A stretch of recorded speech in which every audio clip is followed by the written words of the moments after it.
Welcome to AI Briefing. The content of the briefing includes: we should teach our children that entrepreneurs are heroes, not villains. Frank Taiwan talks at Xi-Biden summit will go long way to ease ties, ex-US envoy. China chip design expert warns of losses due to industry overcrowding. This was a massive week for AI. How Bumble's Whitney Wolf Herd changed the dating scene. We should teach our children that entrepreneurs are heroes, not villains.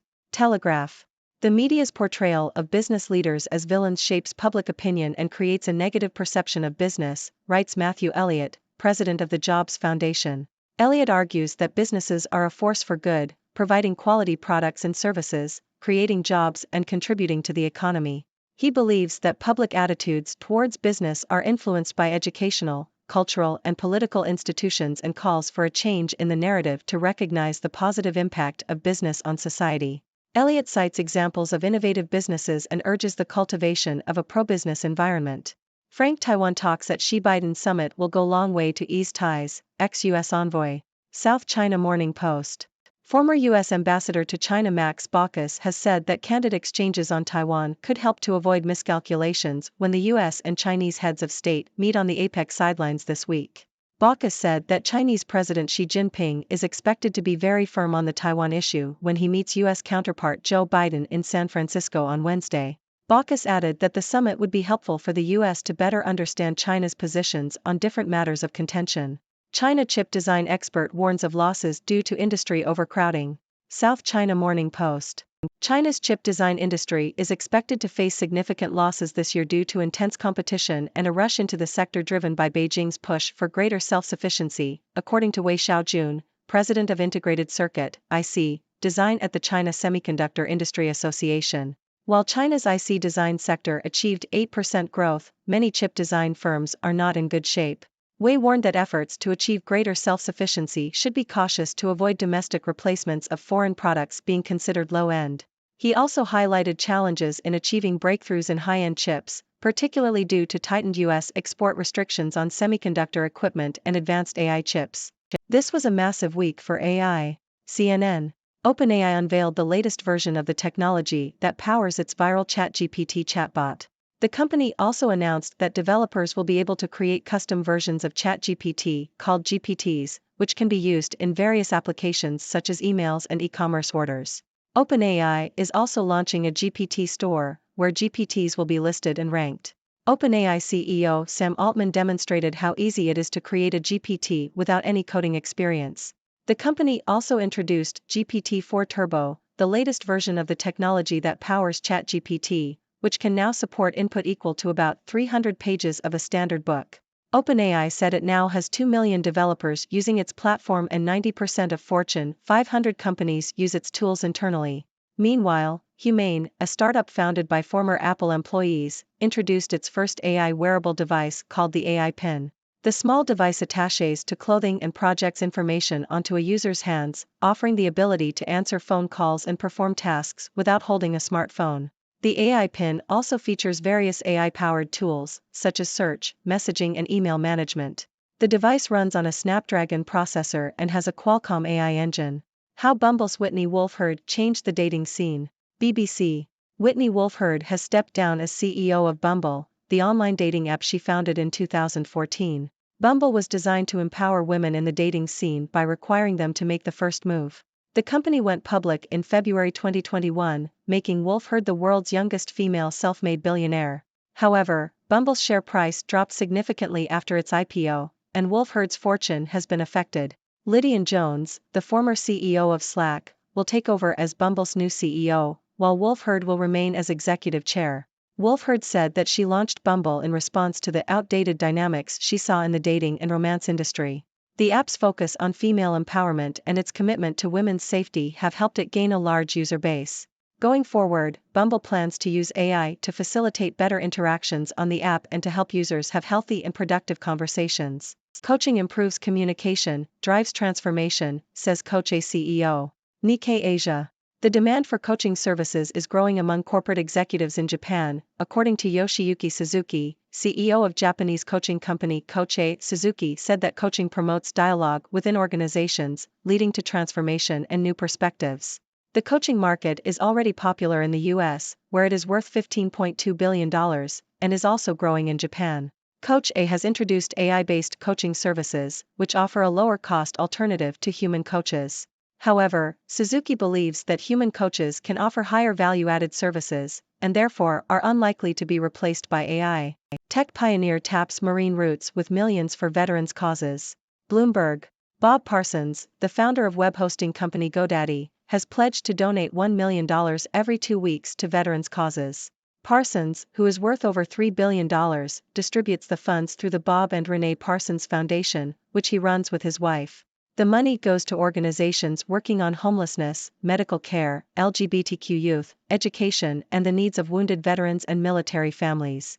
Parsons has donated over $300 million to causes so far, including $100 million to the veterans organization Semper Fi. Letters, the real problem with pro-Palestinian marches over this solemn weekend. Telegraph. The recent pro-Palestinian marches in London over the Remembrance Weekend have been criticized as disrespectful towards the National Day of Reverence. The marches were seen as an abuse of the freedom to demonstrate, and there were concerns that they had an element of menace, which may have been felt by Jewish people. The Home Secretary, Sala Braverman, condemned the marches but has been left somewhat isolated in her stance. Some have argued that there is no reason for these marches to be regular events and that action must be taken to reassure Jewish people that they are safe in the country. The article also discusses the wearing of poppies, noting that fewer people seem to be wearing them this year. This is attributed to the difficulty of fixing modern poppies to clothing and the decline in the use of cash, meaning fewer people have small change to donate. Suggestions have been made that the design of the poppy needs to be reconsidered to make it easier to wear. Furthermore, the war in Ukraine is mentioned, with criticism leveled at the BBC for not giving it sufficient coverage since the recent attacks by Hamas on Israel. Lastly, the article highlights concerns around the constant surveillance of homes through devices such as Amazon's Alexa. The writer recalls attending a conference where Microsoft announced that it was developing a system whereby Alexa devices would listen to the homes of the old and vulnerable and contact authorities in the event of unusual activity. Some have expressed concerns about the constant monitoring of homes and the invasion of privacy that this entails. Sunak to reject call to break up Treasury in review of archaic Whitehall. Telegraph. The UK government will reject a recommendation from an independent review of the civil service to break up the Treasury, according to the Telegraph. Lord Maud, who conducted the review, recommended that the Treasury be split into separate departments for taxation and public spending. However, the government believes that now is not the right time for a major structural reorganization of the Treasury, with Chancellor Rishi Sunak's priority being to bring down inflation. Lord Maud has argued that the UK should follow the example of countries such as Australia, New Zealand and Canada, which do not have a single Ministry of Finance. The review also recommends giving ministers the power to hire their own civil servants, as well as scrapping the position of Cabinet Secretary. The government plans to publish a separate civil service reform agenda in the new year, which will focus on opening up Whitehall to outside talent and accelerating the relocation of civil servants out of London. For centuries on, it is indisputable, the genius of Shakespeare will never be matched. Telegraph. This article reflects on the importance of the publication of William Shakespeare's plays in the First Folio 400 years ago. The First Folio was compiled by actors John Hemmings and Henry Condell, who gathered together copies of the plays and published them as a complete record of Shakespeare's dramatic works. The article highlights the significance of the plays and their impact on the English language, with many phrases and words entering everyday speech. The characters created by Shakespeare are also praised for their depth and archetypal nature. The article discusses the value of the First Folio, with some copies fetching millions of dollars at auction, despite their physical condition and typesetting errors. The article concludes by acknowledging the enduring mystery of Shakespeare's genius and the lasting impact of his works, which continue to captivate and resonate with audiences today. A self-driving pram? The new technology that will change the way we live. The Sydney Morning Herald. The article highlights a range of fascinating technology products that are making their mark in various industries. Some of the examples mentioned include Leica's hybrid instant camera, which combines digital and Polaroid-style printing, and clothes that change color using hyperspectral technology. The article also mentions machines that produce clean drinking water from humidity in the air, electric motorcycles with removable batteries, smart rings that track health data, and a self-driving pram equipped with electric motors and sensors.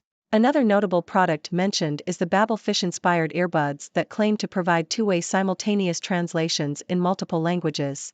Lastly, the article mentions e-readers that allow users to make handwritten notes that can be converted to typewritten text and shared. Overall, the article showcases the versatility and innovation of technology in various fields, from photography to fashion to health and more. Protections for religious expression as Labour revises controversial misinformation laws. The Sydney Morning Herald. The Australian Labor Party is making significant changes to its proposed misinformation laws, including adding a clear exemption for religious expression. Communications Minister Michelle Rowland said that revisions are being made to the definitions of misinformation and disinformation, as well as the exemption for government material. The legislation, which would give the Australian Communications and Media Authority powers to combat misinformation on social media platforms, has faced backlash from legal experts, human rights groups, and religious organizations, who argue it would restrict free speech. The bill is now due to be introduced in the first half of next year. Where it's at, a short history of girl bands, 28 dates later, law in action, deepfakes and the law, review. The Guardian. BBC Sounds has been reviewed and the author states that they were refreshed not to have a point banged in hard and that the series was seemingly light but made its point. The reviewer also states that the program would have been more fun had the presenter gone on a night out with the sugar daddy to find out what he was really like.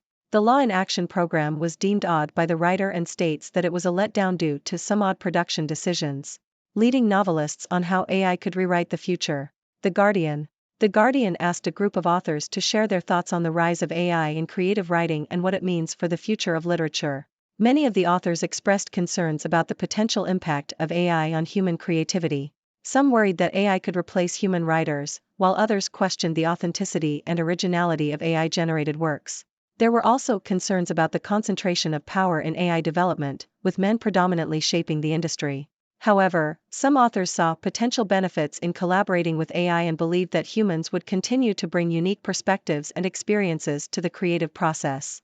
Overall, the authors highlighted the need for ongoing discussions about the role of AI in literature and the importance of preserving human creativity and connection in storytelling. Biden, she set to pledge ban on AI in autonomous weapons like drones, nuclear warhead control, sources. Yahoo! U.S. President Joe Biden and Chinese President Xi Jinping are expected to announce a pledge to ban the use of artificial intelligence, AI, in autonomous weaponry and the control and deployment of nuclear warheads. Both countries have expressed concerns about the unregulated use of AI technology, and the U.S. has introduced a new legal and diplomatic framework to seek a global consensus on the use of military AI. The announcement is expected to be made at a bilateral meeting on the sidelines of the Asia-Pacific Economic Cooperation Summit in San Francisco. And that's a wrap for this week's news. We've covered a wide range of topics, from the importance of portraying entrepreneurs as heroes to the potential impact of AI on literature. Let's dive into some analysis and share my thoughts on these stories. First up, we discussed the need to teach our children that entrepreneurs are heroes, not villains. Matthew Elliott argued that businesses are a force for good and have a positive impact on society. I couldn't agree more. Entrepreneurs create jobs, drive innovation, and contribute to the economy. It's crucial to change the narrative and recognize the value that businesses bring to our lives. Next, we touched on the upcoming Xi-Biden summit and the importance of candid exchanges on Taiwan. Ex-U.S. Ambassador Max Baucus highlighted the need for the U.S. to understand China's positions on contentious issues. This summit could be a step towards easing tensions and avoiding miscalculations. It's essential for both countries to engage in open dialogue and find common ground. We also discussed the challenges facing China's chip design industry. Intense competition and a rush into the sector have led to significant losses. Achieving self-sufficiency in the chip industry is crucial, but it must be done thoughtfully to avoid replacing foreign products with lower-quality domestic ones. The tightened U.S. export restrictions on semiconductor equipment and advanced AI chips further complicate the situation. It will be interesting to see how China navigates these challenges and strives for breakthroughs in high-end chips. In the world of AI, OpenAI made some exciting announcements. The latest version of their ChatGPT chatbot, GPT-4 Turbo, can support input equal to about 300 pages of a standard book. OpenAI is also launching a GPT store, where developers can create custom versions of ChatGPT. This shows the growing popularity and versatility of AI technology. Meanwhile, Humane introduced its first AI wearable device, the AI Pin, which offers hands-free functionality. These innovations are changing the way we interact with technology and have the potential to enhance our daily lives. We also discussed Whitney Wolfe Herd stepping down as CEO of Bumble, the dating app she founded. Bumble's focus on female empowerment and safety has helped it gain a large user base. Going forward, Bumble plans to use AI to facilitate better interactions and conversations. It's exciting to see how technology can shape the dating scene and create more inclusive and positive experiences. The demand for coaching services among corporate executives in Japan is growing. Coaching promotes dialogue and leads to transformation and new perspectives. While AI-based coaching services offer a lower-cost alternative, human coaches can provide higher value-added services. It's clear that coaching has become an essential tool for personal and professional growth. Bob Parsons, the founder of GoDaddy, has pledged to donate $1 million every 2 weeks to veterans' causes. His generosity is making a significant impact on various organizations working to support veterans and their families. It's heartwarming to see individuals using their wealth to make a positive difference in the world. In the UK, the government will reject the recommendation to break up the Treasury. Chancellor Rishi Sunak's priority is to bring down inflation, and now is not the right time for a major restructuring. The review of the civil service also recommends giving ministers more power to hire civil servants and scrapping the position of cabinet secretary. These proposed changes aim to open up Whitehall to outside talent and accelerate the relocation of civil servants. 400 years ago, the first folio of William Shakespeare's plays was published, preserving his dramatic works for generations to come. Shakespeare's plays have had an immeasurable impact on the English language and continue to captivate audiences today. The enduring mystery of Shakespeare's genius and the timeless nature of his works remind us of the power of storytelling. We also explored a range of fascinating technology products, from Leica's hybrid instant camera to machines that produce clean drinking water from air humidity. These innovations are changing the way we live and offering new possibilities in various industries. It's incredible to see how technology can enhance our lives and solve real-world problems. Lastly, the Australian Labor Party is revising its proposed misinformation laws to include a clear exemption for religious expression. The legislation aims to combat misinformation on social media platforms but has faced backlash for potentially restricting free speech. It's important to strike a balance between combating misinformation and protecting freedom of expression. That's all for this week's news. I hope you found these stories as interesting as I did. Now, it's time to hear from you. What are your thoughts on these topics? Do you agree that entrepreneurs are heroes? How do you think AI will impact literature? Join the discussion and share your ideas. Thank you for tuning in. The content above showcases the latest briefing reports and analytical synopses, thoughtfully curated by the 6Do team. These insights stem from a wide array of reputable media outlets, think tanks, government sources, and specialized experts worldwide. We encourage you to explore these sources for a comprehensive perspective.